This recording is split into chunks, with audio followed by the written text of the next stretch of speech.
Hello, আসসালামু আলাইকুম। আমার নাম মোহাম্মদ শরীফুল ইসলাম। আমি যশোর বিজ্ঞান ও প্রযুক্তি বিশ্ববিদ্যালয়ে অধ্যয়নরত আছি।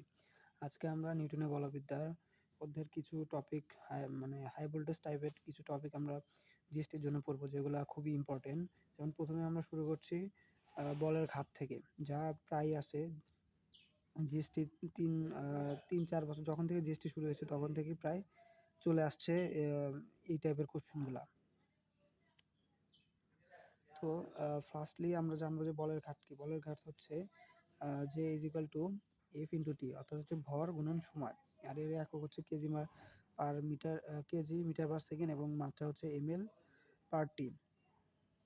এখন প্রথমে আমরা তাহলে একটা ম্যাথ দেখে নিই যে একটি ফুটবলার 0.4 কেজি এবং 0.4 কেজি ভরের এবং 12 মিটার পার সেকেন্ড বেগে আগত একটি ফুটবলকে কিক মারলো। মারার ফলে সেটা বিপরীত দিকে 5 মিটার পার সেকেন্ড বেগে প্রাপ্ত হলো। কিক মারার সময়কাল ছিল হচ্ছে 0.02 সেকেন্ড হলে ফুটবল কর্তৃক বলটির ওপর প্রযুক্ত বল কত? তাহলে এই জায়গায় আমাদের বলের ঘাতের সূত্রটা ফালাতে হবে যে J is equal to F into T. আবার আমরা জানি যে বলের ঘাত ইজ ইকুয়াল টু ভরের বেগের পরিবর্তন বল ডেল পি সমান M is equal to PV, যা এই সূত্র থেকেই আসে। তাহলে আমরা লিখতে পারি যে কি চাইছে বল। সো তাহলে আমরা লিখতে পারি del M V is equal to F into T. এটা গুচ্ছ জিএসটি 21-22 আসছিল এটা। সো এখান থেকে আমাদের কি বের করতে হবে? বল সমান ডেল ভি ডিভাইডেড টি। তাহলে M is equal to del V কি হবে? ভি মাইনাস ই আদিবে শেষ বেগ মাইনাস আদিবেগ ডিভাইডেড টি। তাহলে এখানে একটা শর্টকাট মনে রাখতে পারো যে যদি একই দিকে যদি হয় তাহলে হবে পজিটিভ, আর যদি বিপরীত দিকে হয়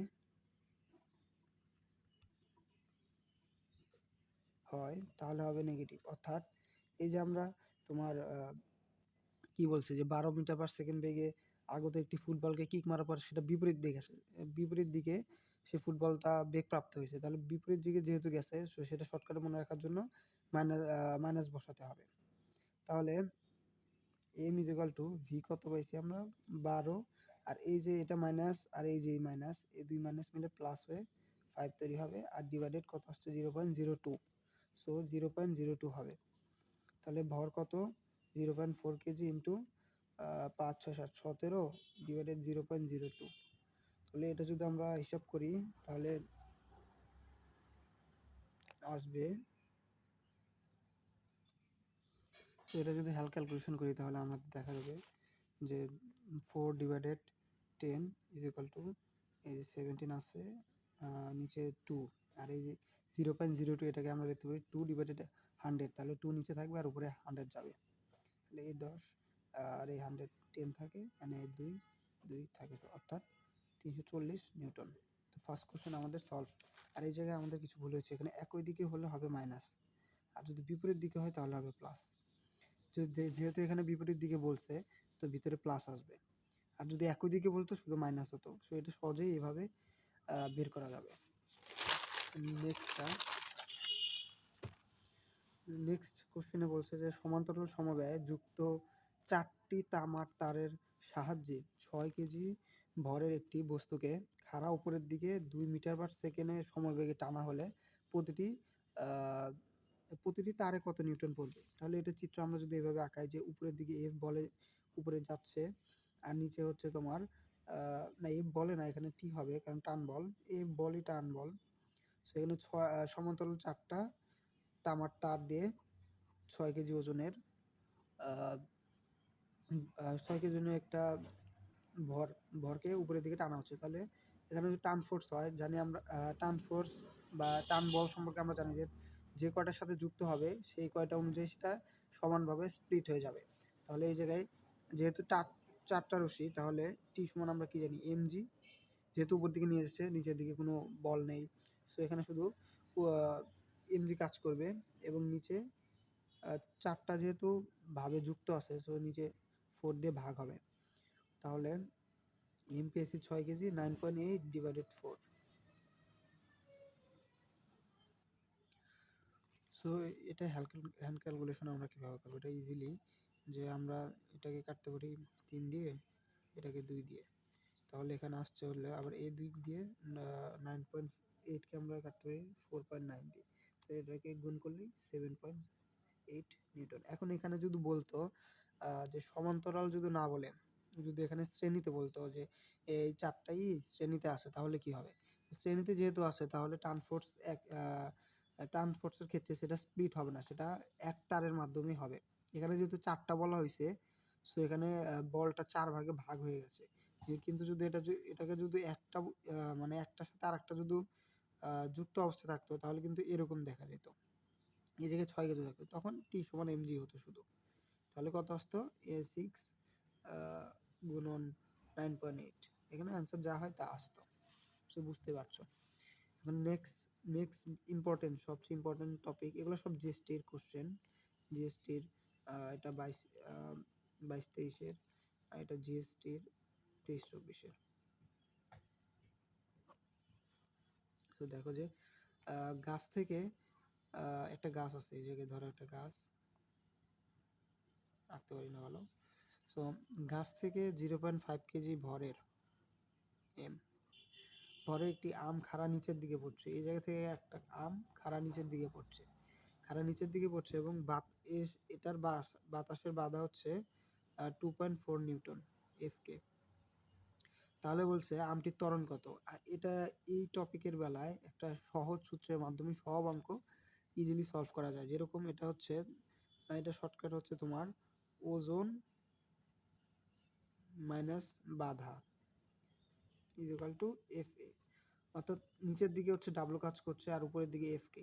তাহলে ডাব্লু যেহেতু বেশি, যেহেতু তুমি এটার সাথে যদি তুমি 9.8কে গুণ করো, তাহলে দেখবা যে এই যে বাধা পাচ্ছে তা তার থেকে এটার মানে ওজন বেশি বা বল বেশি বলা যায়।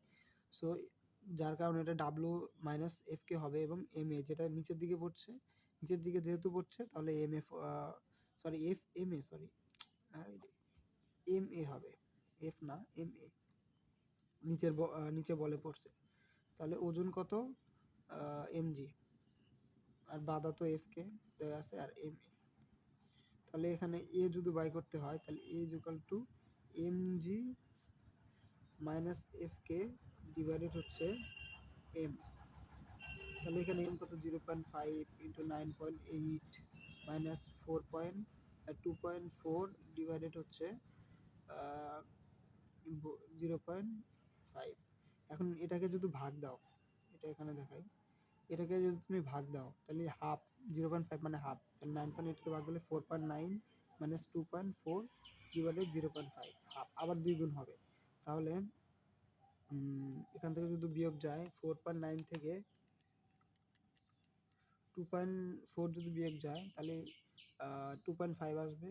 আর এই যে এটা হাফ, এটা মানে হাফ হচ্ছে, তাহলে 2 গুণ হবে, তাহলে 5 আসবে, 5 নিউটন হবে।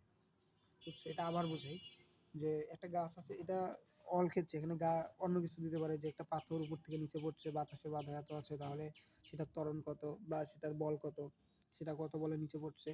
সো সেইভাবে শুধু এতটুকু মনে রাখবা, ওজন মাইনাস বাধা ইকুয়াল টু এম এ। তাহলে সব অ্যান্সার ইজিলি করতে পারবে। এটা প্রশ্নে আসলে তুমি তোমার মানে ভাবার আগেই অ্যান্সার যেন মুখে এসে পড়ে, সেভাবে এটাকে প্র্যাকটিস করতে হবে। এটা খুবই ইম্পর্টেন্ট, প্রত্যেকবারই জিএসটিতে আসছে প্রায়। এরপরেরটা সহজেই, 30 কেজি ভরে একটি স্থির বস্তুর বেগ কি 2 মিনিট বৃদ্ধি করে এত কিলো পার আওয়ার এ উন্নীত করা হলো, তাহলে বস্তুটির উপর বল কত? আমার হাতের লেখা বাজে তো, তাই দেখা যায় না এরকম ভাবে। আচ্ছা, যাই হোক। সো এখানে এম দেওয়া আছে, বস্তুর টিও দেওয়া আছে, বেগও দেওয়া আছে। তাহলে আমরা কিভাবে বের করতে পারি এটাকে আমরা যদি বের করি, তাহলে এফ সমান আমরা কি জানি? M A. তাহলে এম তো 30 কেজি দেওয়া আছে, এখন এ সমান এই যে ভি ডিভাইডেড টি। তাহলে ভি আমরা 36 কিলোমিটার পার আওয়ার পাইছি।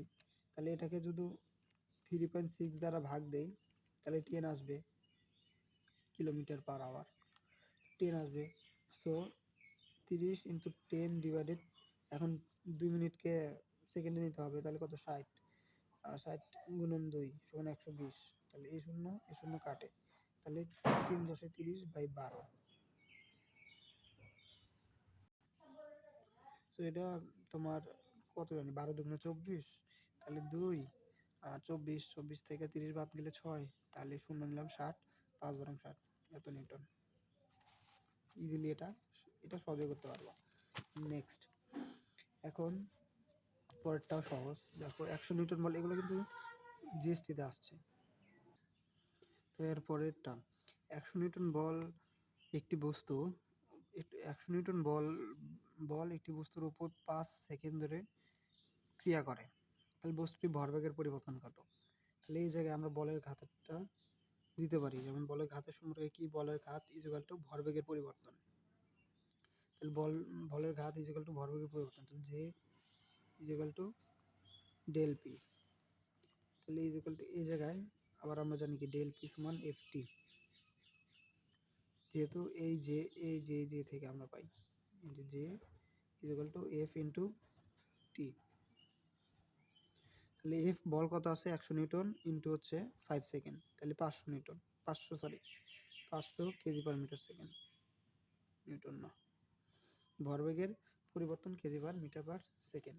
নেক্সট, বৃত্তাকার পথে 72 কিলোমিটার পার আওয়ার সমদ্রুতিতে চলমান কোনো গাড়ির কেন্দ্রমুখী ত্বরণ এত হলে বৃত্তাকার পথের ব্যাসার্ধ কত?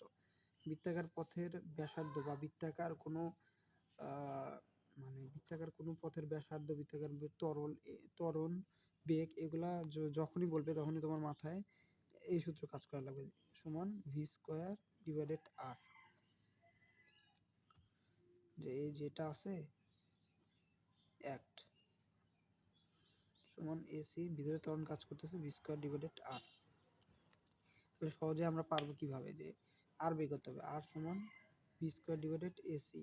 তাহলে ভি স্কোয়ার 72, এন্ড 72কে আমরা কিভাবে মিটার পার সেকেন্ড আনবো, ওই যে 3/6 দ্বারা ভাগ, এটা যদি 3/6 দ্বারা ভাগ দাও, এটা দশমিক কেটে দিলাম, 10 উপরে দিলাম, 36/2, 20 এসে বললো। আর জিএসটিতে ক্যালকুলেশন 2-3টা ম্যাথ একটু খুব হার্ড দেবে, কিন্তু বাকি যেগুলো আছে সহজগুলো, ওগুলো ভুল করা যাবে না, ওগুলো ভুল না করলে ইজিলি চান্স হয়ে যাবে। যেমন 20 আসলো, তাহলে 20-এর উপর হোল স্কোয়ার দিলে কত 400, আর এসির মান কত, এসির মান হচ্ছে 1, তাহলে 400 মিটার ব্যাসার্ধ, ইজি। এখন আমরা যাবো রকেটে। তোমরা ইন্টারমিডিয়েটে এগুলো পড়ছে, এখন এগুলো শুধু সূত্র দেখা আর অ্যাপ্লাই করার বিষয়, এখন আর কোনো ডিপলি যাওয়ার কোনো ই নেই। আর জিএসটি তো এরকম ডিপলি কিছু দেবে না, দিলে তোমার 1টা 2টা দিতে পারে, তার বেশি দেবে না, ওগুলো আমরা পড়বো, ব্যাপার সমস্যা নাই। সো রকেটের ঊর্ধ্বমুখী বল এফ সমান ভি আর ডিএম/ডিটি। এটাকেও যে ভরবেগকে এমভিকে যদি ডিফারেন্সিয়েশন করি, তাহলে আমরা এটা পারবো। ত্বরণ হচ্ছে ওই ডিভাইডেড এফ, এই বলের ভিতরে এম এ থাকে, ওই এম ডিভাইডেড ভাগ হয়ে যাবে। আবার উপরের প্রযুক্তি লব্ধি বলটা হচ্ছে তোমার যে বেগে সে রকেটটা নিচের দিকে ফোর্স দিচ্ছে, সেটা মাইনাস হতে তার ওজন, সেটা হচ্ছে লব্ধি বল। এই যে এফ আর হচ্ছে লব্ধি বল, ঊর্ধ্বমুখী লব্ধি বল, আর নিচে যে ওজন আছে সেই রকেটের ওটা বাদ দিলেই লব্ধি বল পাওয়া যাবে। তো আমরা দেখবে এই ম্যাথগুলো দেখবে, যেমন তোমার রাজশাহী 15-16 ম্যাথ যদি দেখি আমরা, যে একটি শাটল মহাকাশযানের ভর 100 কেজি, যদি শাটল মহাকাশযানের ভর 100 কেজি এবং জ্বালানির ভর 50 কেজি বা 50 কেজি, জ্বালানি 5 কেজি পার সেকেন্ড হারে ব্যবহৃত হলে এবং 150 মিটার পার সেকেন্ড সুষম দ্রুতিতে নির্গত হলে শাটলের উপর ধাক্কা কত? তো শাটলের উপর ধাক্কায় যে আমরা দেখছি এই পাশে যে তোমার এই যেটা এফ সমান ভি ডিএম/ডিটি। সো ডিএম/ডিটি কোনটা, ডিএম/ডিটি হচ্ছে এই যেটা 5 কেজি পার সেকেন্ড, তাহলে F is equal to V DM DT. V কত পাইছি আমরা 150, আর এই যে সুষম বেগে 5, তাহলে কত আসবে 0, 25, 2, 7, এত নিউটন। তাহলে এখন আবার নতুনটা, দুটি তলের মধ্যকার স্থির ঘর্ষণ কোণ 60 ডিগ্রি হলে ঘর্ষণ গুণাঙ্ক কত? ঘর্ষণ গুণাঙ্কের ক্ষেত্রে আমরা জানি tan থিটা সমান কি মিউ এস বাই আর। তাহলে কি যে ঘর্ষণ গুণাঙ্ক কত?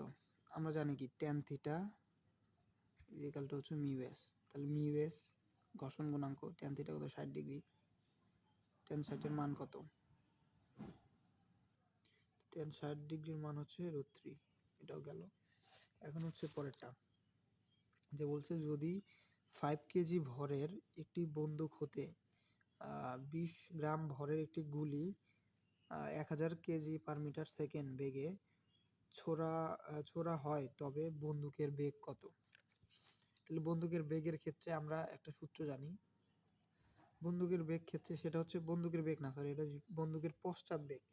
সো বন্দুকের পশ্চাৎ বেগের ক্ষেত্রে আমরা সূত্র জানি কি v is equal to minus M B divided বড় হাতের এম, অর্থাৎ বন্দুকের ভর। এটা ইজিলি বাই করা যায় যে তোমার ভরবেগের সূত্র দিয়ে এম বি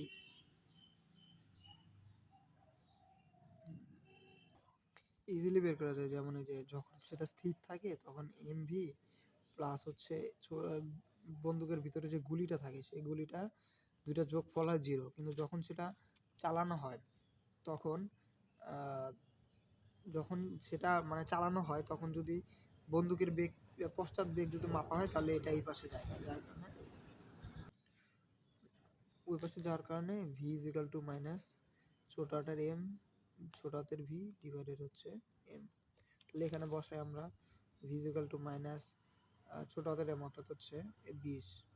এটা তো আমার গ্রামে আছে, এটা কেজি নেওয়ার জন্য 10⁻³ দ্বারা ভাগ করতে হবে।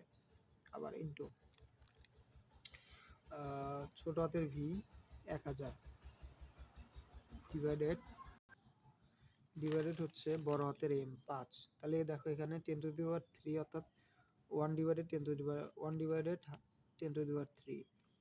বা 1000, 1/1000 আর এখানে 1000, এই 1000 এই 1000 কাটে, তাহলে এই 5 কাটে, and v-4 এটাই হচ্ছে বেগ মিটার পার সেকেন্ড। এই জায়গায় মাইনাস হচ্ছে সেটা পশ্চাৎ বেগ, তাই এটা মাইনাস হচ্ছে। আচ্ছা দেন পরের গুলা